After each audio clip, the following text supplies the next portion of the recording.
ప్రాచార్య బ్రహ్మశ్రీ శలాక రఘునాథ శర్మ గారి భాగవత నవనీతం 3వ భాగం 10:5:25 సుకన్య శీల సంపదను గురించి చెప్తున్నారు. 9వ స్కంధం 10వ స్కంధంలో పంపొస్తుంది.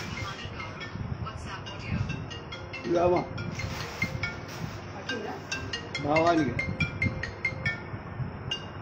సుకన్య తండ్రి శర్యాదికి ఒక మహాయజ్ఞం చెయ్యాలనే సంకల్పం కలిగి మహర్షులతో మహాశక్తి సంపన్నుడైన అల్లుడు శవనుని ప్రార్థించి కూతురితో పాటు ఆయన్ని తీసుకుపోవటానికి శవన ఆశ్రమానికి వచ్చారు.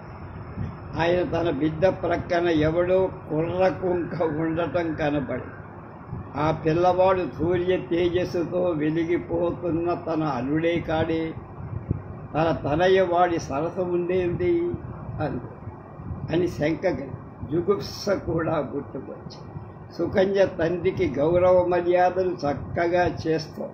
కానీ తండ్రి మొగం వంచుకొని మౌనంగా కూర్చొని ఎలాగో తేరుకొని శవన మహర్షి మహానుభావుడు తపస్సంపన్నుడు, అతని మహిమను సర్వలోకాలు చాలా గొప్పగా కీర్తన చేస్తున్నాయి. అలాంటి మహాభావుడు ఎందుకు పోయాడు? అలాంటి మహాపురుషుని ఎలా వంచావమ్మా? ఈ కుర్రకుంక ఎవడు అంటూ దుఃఖాన్ని కోపాన్ని వెళ్ళగక్కాడు శర్యాతి.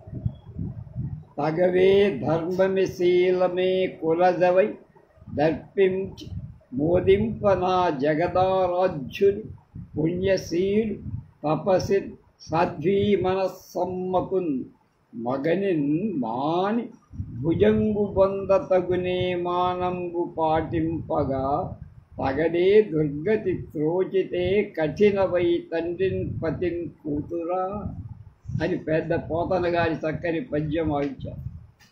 అమ్మా, ఇది న్యాయమా, ధర్మమా, శీలమా? సత్కులంలో పుట్టిన నువ్వు మిడిమిడి నీ అందం నువ్వు చూసుకుంటూ భర్తను వదిలేశావా? అతనికి ఏం తక్కువ తల్లి?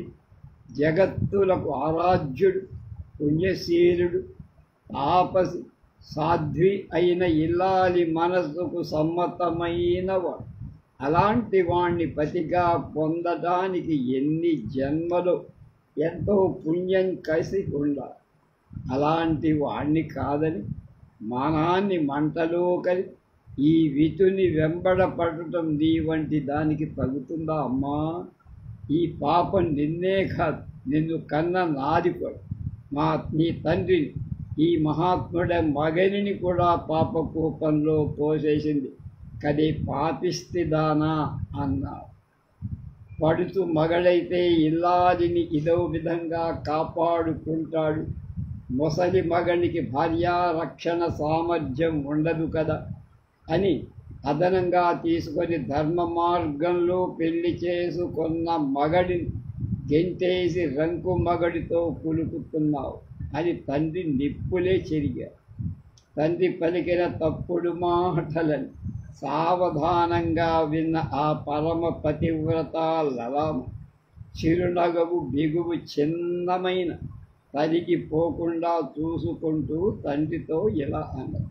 అయ్యా తండ్రి, ఈ ధర్మాత్ముడు నీ అల్లుడైన మహాత్ముడే, రంకు మగడు కాడు.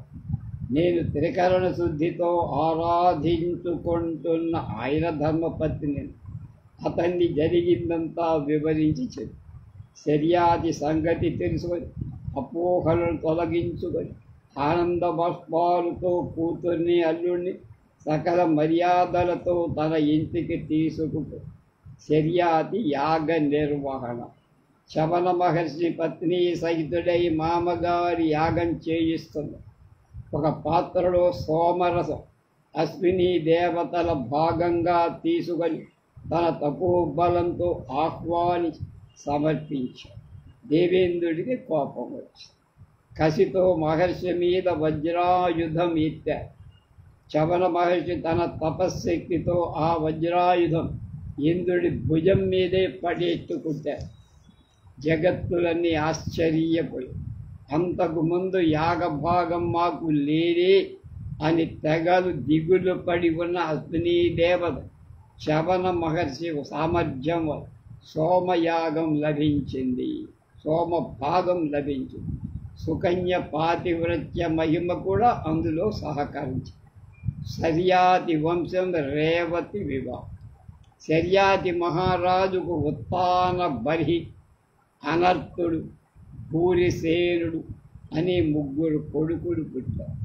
అందులో అనర్తుడికి రైవతుడనే కొడుకు పుట్టాడు. రైవతుడను రాజు తెచ్చి అని మనకి ద్రౌపది రుక్మిణీ కళ్యాణంలో పద్యాలు వస్తాయి. రైవతుడు సముద్రంలో కుశస్థల అనే పురాన్ని నిర్మించి అనత్తం మొదలైన దేశాలు చక్కగా పరిపాలి.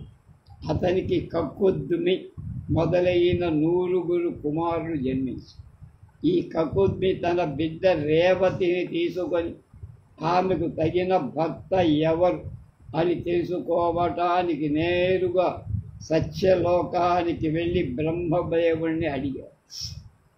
అది చూసిన బ్రహ్మ పక్క నవ్వు ఆ రాజుతో ఇలా అని, రాజా, నిజమే, ఈమె చాలా ముద్దర, శవర, సుందరి, శుభాత్మ. ఈమెను భార్యగా పొందాలనుకున్న వాళ్ళంతా కాలగర్భంలో కలిసిపోయి ఇప్పుడు భూలోకంలో వాళ్ళ కొడుకుల కొడుకు వాళ్ళ గోత్రాల పేరైనా ఎవరికి వినపడటం లేదు. నువ్వు ఇక్కడికి వచ్చిన వేళ భూలోకంలో మహాయుగాలు 27 గతించిపోయాయ్యా. కాబట్టి నువ్వు వెంటనే భూలోకానికి చేరుకో. నువ్వు చేరుకోగానే సమయానికి దేవదేవుడైన హరి బలదేవుడనే పేరుతో అవతరించి ఉంటాడక. భూభారాన్ని తొలగించడానికి ఆయన ఈ అవతారం ఎత్తాడు. ఈ నీ కుమార్తె అతనికి ధర్మపత్నిగా చెయ్యి అని ఆజ్ఞాపించి, కకుద్మి తన బిడ్డతో పాటు భూలోకానికి తిరిగి వచ్చే సమయాన్ని సోదరుడు కానీ స్వజనుడు కానీ ఎవ్వరూ తన నగరంలో కనపడదు. అప్పటికే ఎన్నో యుగాలైపోయాయి. విధి శాసనాన్ని అనుసరించి బలభద్రుణ్ణి చూసి రేవతిని అతనికిచ్చి పెళ్లి చేసి నారాయణ ఆశ్రమమైన బదరికాశ్రమాన్ని తపస్సు చేసుకోవటానికి వెళ్ళిపోయాడు కకుద్మి. నాభాగుడి కథ. నభగుడు అనే మహారాజు ఉండేవాడు. అతడి కుమారుడు నాభాగు. అతడి సోదరుడు తామే ప్రభువులైపోవాలన్న భావనతో తండ్రి ధనాన్నంతటినీ తామే పంచుకొని నాభాగుడు చాలా కాలం బ్రహ్మచారిగా ఉండి విద్య ముగించుకొని వచ్చి తనకు కూడా ఆస్తిలో భాగం ఇవ్వండి అని అన్నన్ని అడిగాడు. వాడు నాయనగారు ఇమ్మంటే ఇస్తాను, లేకపోతే లేదు, ఆయన్ని అడుక్కో అన్న. నాభాగుడు తండ్రి దగ్గరకు వెళ్ళి తన ఆస్తి విభాగం చెయ్యమని ప్రార్థించాడు. ఆయన అన్నాడు, నాయన, అంగిరసుడు గొప్ప మేధాబలం కలవ, అయినా సత్రయాగం చేస్తున్నారయ్యా. ఆ యాగంలో వాళ్ళకి 6వ వాడు చెయ్యాల్సిన కర్మల విషయంలో దైవవశాన సరైన స్ఫురణ కలగదు. నువ్వు వాళ్ళ దగ్గరకు పోయి వైశ్వదేవ సూక్తాలు 2 తెలిసే చెప్పు. దానితో నీకు కవి అనే ప్రసిద్ధ నామం కలుగుతుంది. కవి అంటే మేధావి. దానితో వాడు యజ్ఞకార్యం సరిగా నిర్వర్తించుకొని స్వర్గానికి సత్రయాగంలో మిగిలిపోయిన ధనాన్నంతా నీకు అప్పచెప్తారు అని చెప్పి నాభాగుడు తండ్రి మాటను పాటించి అంగిరసుల దగ్గరకు పోయి యాగానికి ఇబ్బంది లేకుండా చేసి అప్పుడు అంగిరసులు సంతోషించి యాగంలో వినియోగించగా మిగిలిన ధనం అంటే ఇప్పుడు బంగారం అతనికి స్వర్గానికి ఇచ్చి స్వర్గానికి వెళ్ళి నాభాగుడు తీసుకొని పోతుండగా ఒక పెద్ద నల్లని రూపం కలవ మహాపురుషుడు అడ్డుపడి ఆ ధనాన్నంతా దక్కించుకొని నిలబడ్డాడు. మహానుభావ, ఇది అంగీరసులనే మహర్షులు నాకు ఇచ్చారు కాబట్టి ఇది నా ధనం కదా అని. అది తేల్చుకోవటానికి పోయి మీ నాయన నడు అన్నాడు ఆ మహాపురుషుడు. నభగుడి వద్దకు పోయాడు నాగాభాగు. నభగుడు, నాయన, యజ్ఞ మందిరంలో మిగిలిన ధనాన్ని అంగీరసులనే మహామునులు రుద్రుడికి సమర్పణ చేశారు. అది కారణంగా సర్వధనాన్ని స్వామి ఆ రుద్రుడే అవుతాడు అని చెప్పి అది విని నాభాగుడు మహాదేవుడితో, స్వామి, ఇది నీ ధనం కదయ్యా అని మా నాయన చెప్పారు, నేను తప్పు చేశాను, నన్ను మన్నించండి. అప్పుడు ఆ మహాదేవుడు భక్తవత్సరుడు కనుక నభగుడి సత్యవచనానికి సంతోషి నాభాగుని చిత్తశుద్ధిని మెచ్చుకొని సత్రయాగంలో మిగిలిన ధనాన్ని నేను నీకు ఇస్తున్నా అని చెప్పి ఇంకా అతనికి అంతరాత్మను దర్శింపగల సామర్థ్యాన్ని బ్రహ్మజ్ఞానాన్ని ఉపదేశించి అదృశ్యం. పరీక్షన్ మహారాజా, ఈ పవిత్రమైన నాభాగుడి కథను ఆసక్తితో ఉదయ సాయం సమయాల బుద్ధితో భావించిన వారు కవులు అవుతారు, అంటే మేధావులు అవుతారు. మంత్రతత్వం తెలిసిన వాళ్ళు ప్రవిబలమైన స్థితిని, మోక్షాన్ని పొంది భద్రమైన ఆత్మ కలవాళ్ళు పరమాత్మతో ఒక్కటిగా అయ్యే భాగ్యం పొందు అని సుఖ మహేశ్వర వారు రసవత్తరంగా కథ వివరించారు. అంబరీషుడి అద్భుత కథ. మళ్ళీ శుకల వారు ఇలా చెప్పారు, రాజా, నాభాగుడి కుమారుడు అంబరీష్. అతని విషయంలో లోకంలో ఎక్కడ జరగని విధంగా బ్రాహ్మణ శాపం పనికి మాల్లే అని చెప్పగా పరీక్షన్ మహారాజు మహర్షి, చాలా గొప్ప విషయం అండి, అతడు ఏ ప్రకారంగా బ్రహ్మదండం వల్ల విముక్తి పొందాడు, ఆ కథ వినాలనే కుతూహలం బాగా ఉంది, వివరంగా చెప్పండి మహానుభావ.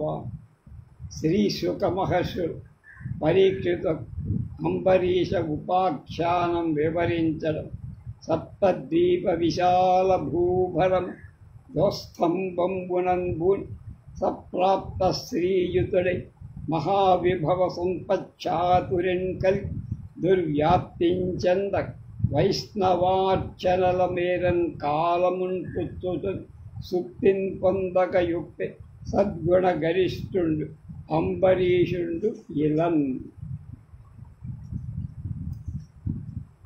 7 ద్వీపాలలో విశాలమైన భూభారాన్ని తన 2 చేతుల మీద భుజస్కంధాల మీద ధరించి లక్ష్మీ వైభవాన్ని పొంది ఆ వైభవానికి తగిన చతురత కలి చెడు నడవడిల వైష్ణవ అర్చనలతో కాలాన్ని గడుపు ఏమాత్రం కనుమరుపు లేక సద్గుణాలకు ఆకరమైన వాడు ఆ అంబరీషుడు భూమిపై అలరారుతున్నాడు.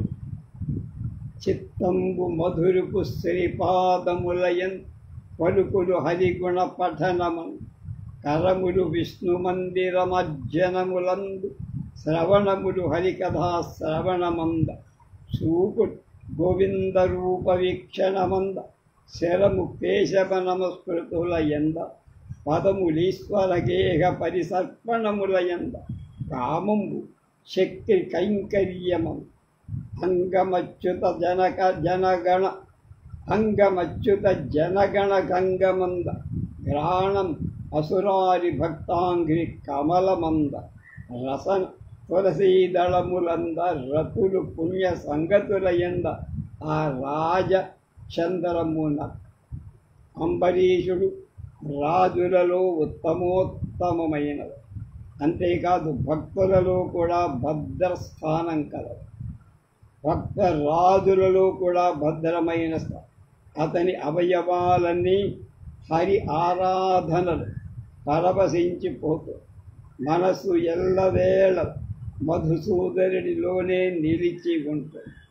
పలికే పలుకులని హరి గుణాలను మాత్రమే పలుకుతాయి. చేతులు విష్ణు దేవాలయాలను ఊడ్చి శుభ్రం చేయటానికి ఆరాటపడి, చెవులు విష్ణు కథలు వినటం కోసమే అన్నట్లు ఉంటాయి. గూకులు గోవిందుని రూపాన్ని తిలకించటమే కర్తవ్యమని అనుకుని తన కేశవ మనుస్మృత తల కేశవ మనుస్మృతలో ధన్యమవటానికి కేశవుడి యొక్క కథలను వింటారు, పరవశిస్తూ. కోరిక ఎప్పుడూ చక్రధారి కైంకర్యం మీదే. ఇంకా ఆ మహారాజ్ గొప్ప వైభవంతో పాపాలన్నీ పటాపంచలు చేసుకొని సరస్వతీ నది ఒడ్డున వశిష్ఠ మొదలైన మహర్షులతో కలిసి అనేక అశ్వమేధ యాగాలు యజ్ఞేశ్వరుడైన కమలాక్షుని గురించి ఆచరించి అతనిలో సమర్పించుకున్న దక్షిణలకు లెక్క పొద్దులే. అంటే అనంతమైన దక్షిణలిచ్చి అతని దృష్టిలో మంచి చెడ్డ అయిన బంగారు ముద్దైన ఒక్కటి. సర్వకర్మాలు శ్రీహరికి సమర్పించిన ఫలాలుగా ఆచరిస్తూ హరితో హరిభక్తులతో లంకె పెట్టుకొని అహంకార మమకారాలు లేకుండా రాజ్యమేలు రాజర్షి అనే పేరుతో మెలగ మనసు మాట చేష్ట మాధవ పరంగా మెలుగుతున్న అంబరీషుని కొనియాడటం ఎవరి వల్ల కాదు.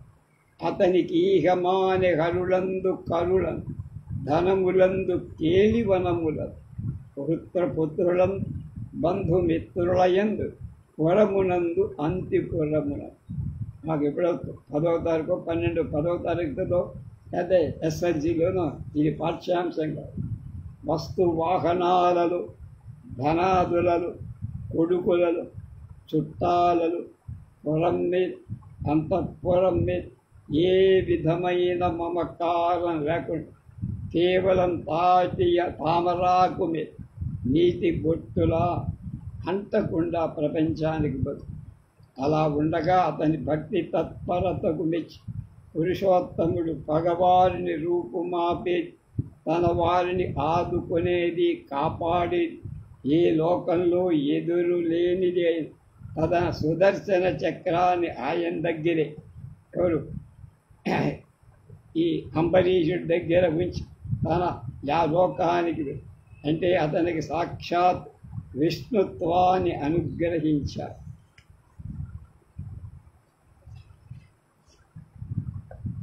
అంబరీషుడు ద్వాదశి వ్రతం. ఆ మహారాజు ఒక రాజు తన తోడు నీడ అయిన ధర్మపత్నితో 1 ఏడాది కాలం ద్వాదశి వ్రతం చేశారు. నవమి, దశమి, ఏకాదశి తిథుల్లో ఉపవాసం ఉండి శ్రీహరి సమర్చన చేస్తూ ద్వాదశి నాడు నియమిత సమయంలో పాలన చేయటం, ఆ రోజు భోజనం బ్రాహ్మడికి దానం చేశారు. పాలేరై ప్రవహింపదగ్గరతులిబ్రాయంబులున్ రూపములు మేలై ధూర్తదుగాక విండి గురిజల్ హేమూరు శృంగంబుల కళాలన్ క్రేవుల అర్రునాబుదు రంగచేలలయ్యున్ మందాలన్ అద్భుత షట్కమిచ్చే విభుడు పూజ్యద్ వైదిక శ్రేణి. ఆ వ్రతం పూర్తయ్యే సమయం కార్తీక మాసం. నియమాన్ని బట్టి మహారాజు 3 రాత్రులు ఉపవాసం చేసి కాళిందీ నదిలో స్నానం చేసి మధువనంలో మహాభిషేక విధానం శ్రీహరికి అభిషేకం చేసి గంధ అక్షంతలతో పుష్పాలతో పూజ చేసి కోట్ల కొలది గోగుల వెండి గురిజలు తొడి అంటే కొమ్ములకి బంగారు రింగులను బంగారు నగలను కొమ్ములకు తొడి విప్రశ్రేష్ఠులకు దానమిచ్చారు. శ్రేష్ఠులైన బ్రాహ్మణులు పంచభక్ష పరమాన్నాలకు భోజనాలు పెట్టి వ్రతం ఆ విధంగా ముగించి పాలన చేయటానికి సిద్ధపడి వ్రతం ముగిసిన తర్వాత నియమాన్ని అనుసరించి చేసే భోజనం పేరే ద్వాదశి పాలన.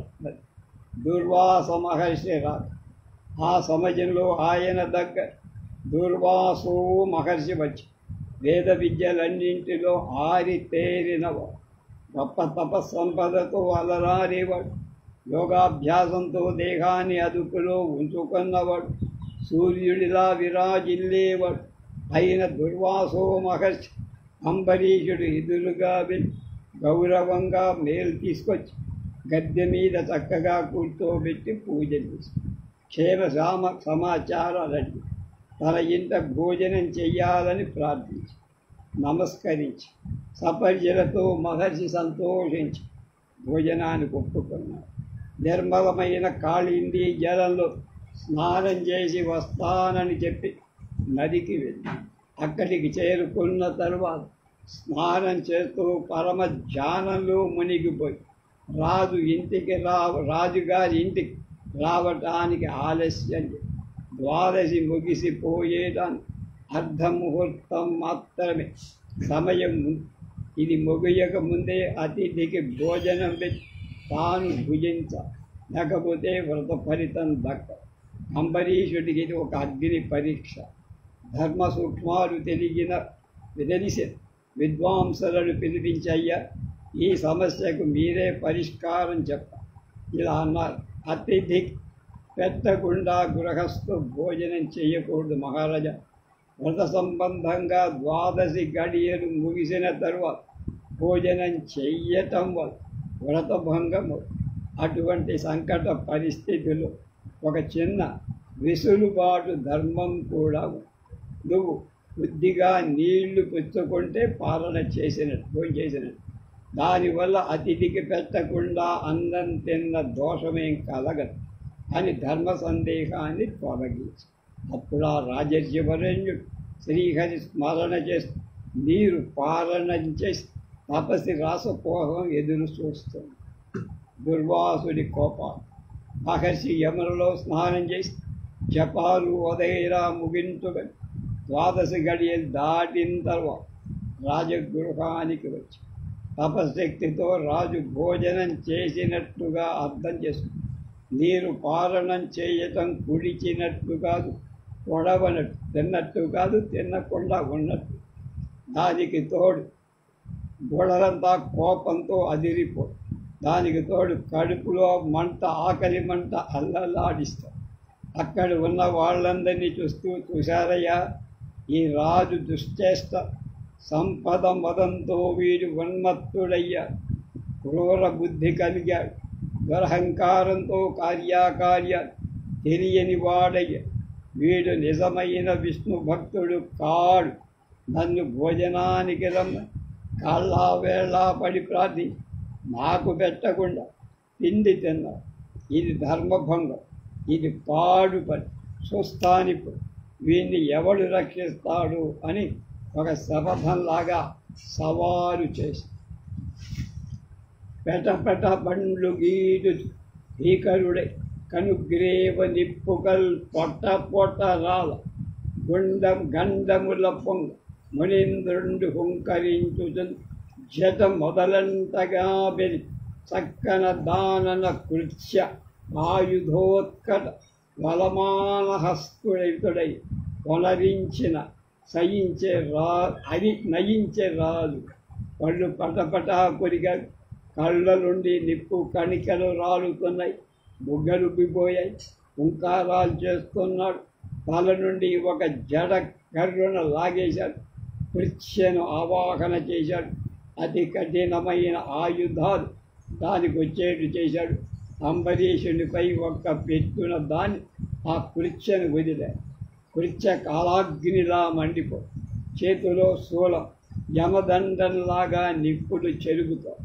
ఆ మహాకృత్య నేల గోతులు పడే విధంగా తొక్కుకుంటూ రాజు దగ్గర. మహావిష్ణువు సర్వజ్ఞుడు కదా, భక్త పాలన కళా సంరంభుడు కదా, విశ్వరూపుడు కదా. ఈ వెర్రి తపసి విజృంభణ పొంగు మీద కొంచెం నీళ్లు చల్లు అని సుదర్శన చక్రాన్ని ఆదేశించి గమనించాల్సిన విషయం ఏమంటే, అంబరీషుడు కాపాడమని అడగల. వెంటనే చక్రస్వామి ప్రళయాగ్నిలా వచ్చి కృత్యలు క్షణంలో బూడిద చేసి పారేసి. అంతలో ఆగాడా? కృత్యలు ప్రచోదన చేసిన ముని వెంబడి తరుముతున్న మునికి వెలుపుతో భయంతో ముచ్చమటలు చక్కెర వ్యధ నుంచి తప్పించుకోవటానికి మేరు గుహలు దాగారు. చక్ర స్వామి నీడలా వినుపించారు. భువి దూరం అబ్ధిధరన్ అబ్ధించు ఉద్రేగి దివి ప్రాకన్ దివి ప్రాకు దిక్కులకు పో దిగ్వీధులం పో దిక్కె చిక్కి వ్యసన్ కృంకిన కృంకి నిల్వ నిలుచున్ కేడింప గేడించు ఒక్క వడిన్ తాపసు వెంటనండి హరిచక్రం అన్య దుర్వక్కరం. ముందు మణి వెనకాల చక్ర స్వామి నీడలాగా వదిలిపెట్టడం. పంచభూతాలు దుర్వాసుల వారికి అనుబంధ రక్షణ ఇచ్చేవాడెవడుదా? ముని పడరాని పాటుపడు బ్రహ్మలోకానికి పరిగెత్తుకుపోయి ఆయన కాళ్ళ మీద పడి, విధాత నన్ను కాపాడు, చక్రాన్ని నిలవరించని ఆత్మనాదాలు. బ్రహ్మదేవుడేమన్నాడు? కరమధ్యన్ విపరార్థ సంజ్ఞగల ఈ కాలం కళాత్ముడై సూర్యుడిడంగ చేసి లోకముల అతోటున్ విభుండెవ్వడు పరిపూర్తిని కనుక్రేవ పెంపులొలుకని భస్మంబుగా చేయి ఆ శ్రీహరి చక్రానల లీల అన్యుడొకరు అడ్డంపుగా నేర్చునే అన్న. సర్వాత్మకుడైన శ్రీహరి రెండు పదార్థాలు ఈ కాలాన్ని ఏర్పాటు చేసి కాలాత్ముడై ప్రళయ కాలంలో తనలో లీనం చేసుకుంటాడు. అటువంటి హరిచక్రానికి అడ్డం నిలిచేటువంటి సాహసం ఎవరు చేస్తాడు మహాత్మా? నేను ఈశ్వరుడు, ఇంద్రుడు మొదలైన దిక్పాలకు, ప్రజాపతి, భృగు, పంచభూతాల అధిపతి మొదలైన వాళ్ళను ఆ విష్ణుస్వామి ఆజ్ఞ నెత్తి మీద పెట్టుకొని జగత్తంతా కార్యాలు చేస్తూ ఉంటాం. కనుక సుదర్శన స్వామిని నిలవరించడం మా వల్ల ఎవరి వల్ల? ఆ మాటలు విని మహర్షి నీరు కాల్చారు. మహాదేవుడైనా ఉద్ధరిస్తాడేమని పరుగున కైలాసం చేరు. ప్రభువు కాపాడు కాపాడు అని గోలు. చక్రం చెంగుతున్న అగ్నిజ్వాలలు తట్టు. మహాదేవుడు ఒక వంక ఋషి మీద జారి మరొక వంక విష్ణుని మీద చెలిమి ఊపేస్తూ ఉండగా మెల్లగా ఇలా అన్నారు: వినవయ్య తండ్రి, ఏ విశ్వేశ్వరుని యందు చతురాస్య జీవకోశము ఎక్కువ వేల సంఖ్యలు కూడి వేళతో నిబ్బంగి నగుతుండు జనుతుండు అదియుగా యవానిచే భ్రాంతి నేమందుతున్నారు. ఏం దేవతలు, అసురేంద్రసుతుడు, నారదుడు, అజుండు, సనత్కుమారుడు, ధర్ముండు, ఆ కపిలుడు, మరీచాదులు, అఖిల నిర్జరుడు, సిద్ధ నివకమెవ్వని మాయ ఎరుగలేం మూలమిట్టిదను ఇట్టి నిఖిలనాథు ఆయుధ శ్రేష్టంబు తొలగచేయ మాకు దుర్లభం అన్న. ఆయన మహర్షి దుర్వాస, కొంచెం నా మాట విను. ఈ మహావిష్ణువు విశ్వానికంతటికి ఈశ్వరుడు. ఆయనలో 4 ముఖాల దేవర పుట్టించే జీవకోటులు వేల సంఖ్యలో ఉన్నాయి. ఆయా కాలాలలో అవి ఏర్పడతాయి, తిరిగి లోపలికి వెళ్ళిపోతూ ఉంటాయి. అంతేకాదు, మేమందరం ఒక పెద్ద భ్రాంతితో మా పనులు చేసుకుంటూ పోతాం. నేను అసిద్ధుడైన దేవరుడు అనే ముని, రాక్షసరాజైన హిరణ్యకశిపుడి కుమారుడు ప్రహ్లాదుడనే మహాభక్తు, నారద, బ్రహ్మ, సనత్కుమార, ధర్మ, కపిల, మరీచి మొదలైన మహర్షి, దేవత, సిద్ధ, సాధ్య ఈ అందరూ ఆ దేవదేవుడి మాయ ఎరగలే తెల్లముఖం వేస్తూ అటువంటి సర్వేశ్వరుని ఆయుధ శ్రేష్ట అడ్డుకోగల శక్తి మాకెక్కడదయ్యా? నువ్వు మునీంద్ర వెంటనే కైలాసానికి వెళ్ళి శ్రీ మహావిష్ణు శరణు వేడు. ఆయన ఒక్కడే దీనికి ఏదైనా ఉపాయం చెప్పగలవో.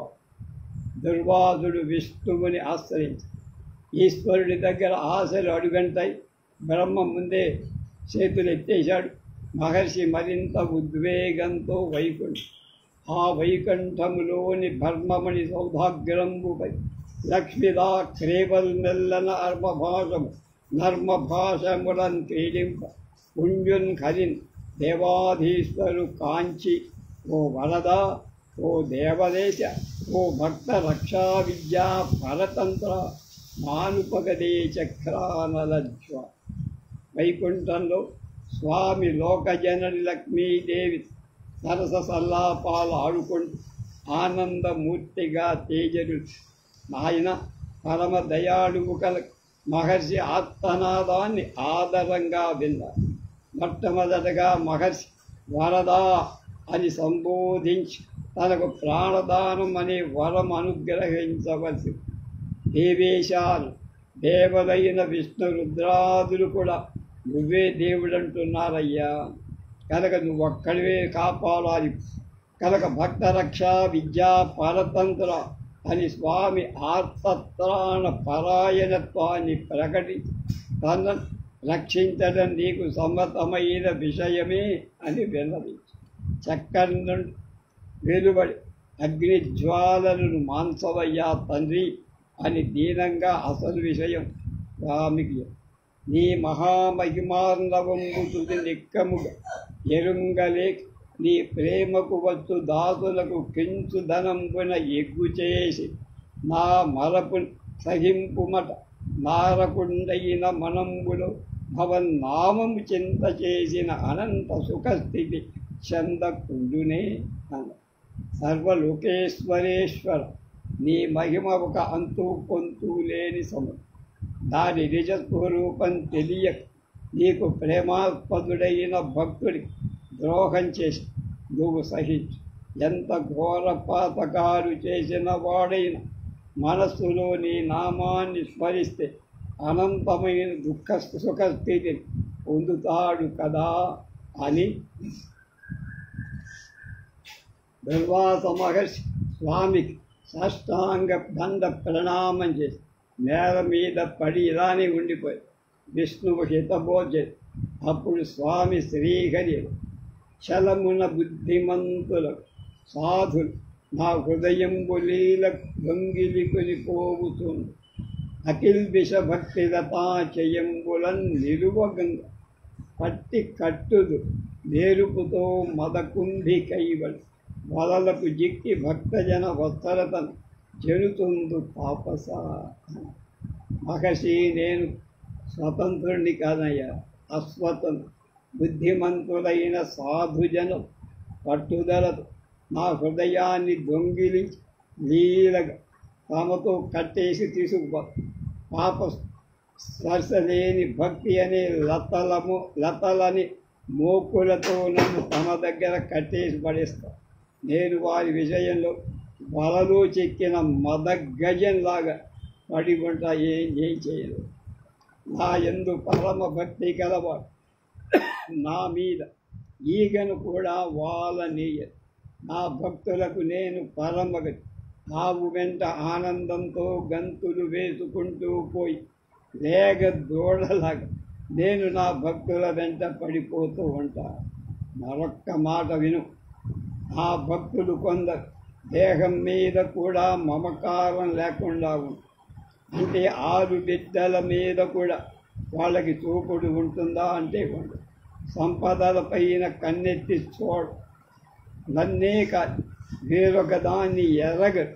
అలాంటి వారి నేను ఎట్లా విడవగలనయ్యా అన్న.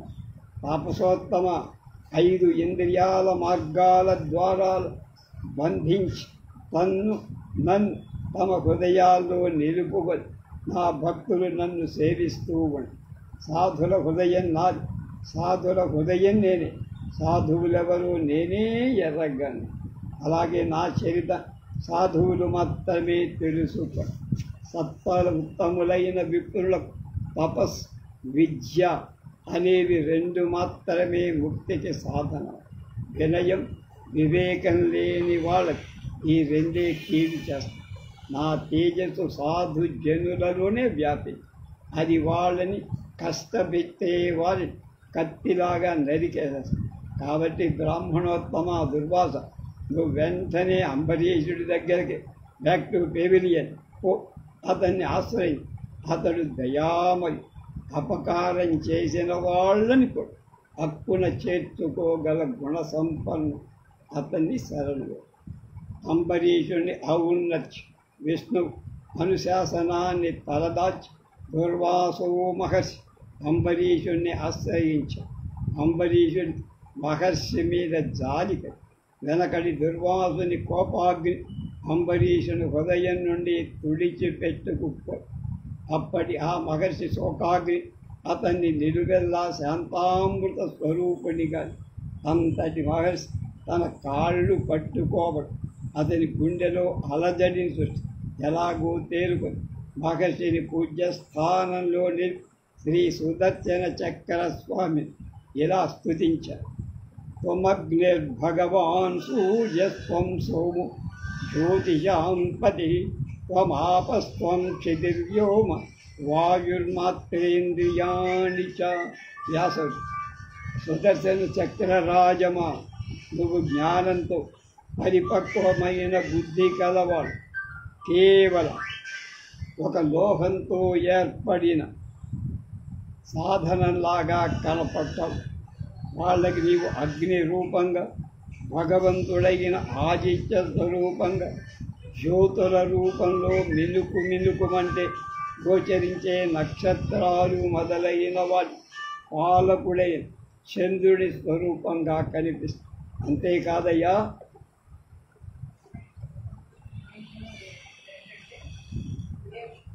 నువ్వు నీరు, నిప్పు, నేల, నింగి, గాలి అనే మహాభూతాల సమాహారంగా, శక్తిగా, శబ్దం,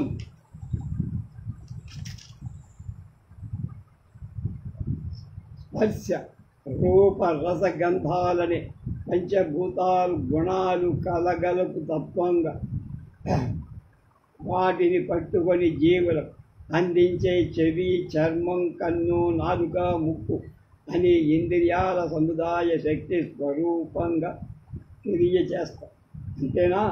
కాలు, చెయ్యి, వాక్కు, వెలవరించే నాలుగు మొదలైన కర్మేంద్రియ వ్యాపారాలను కూడా ఋషుల నీలోనే దర్శిస్తాం.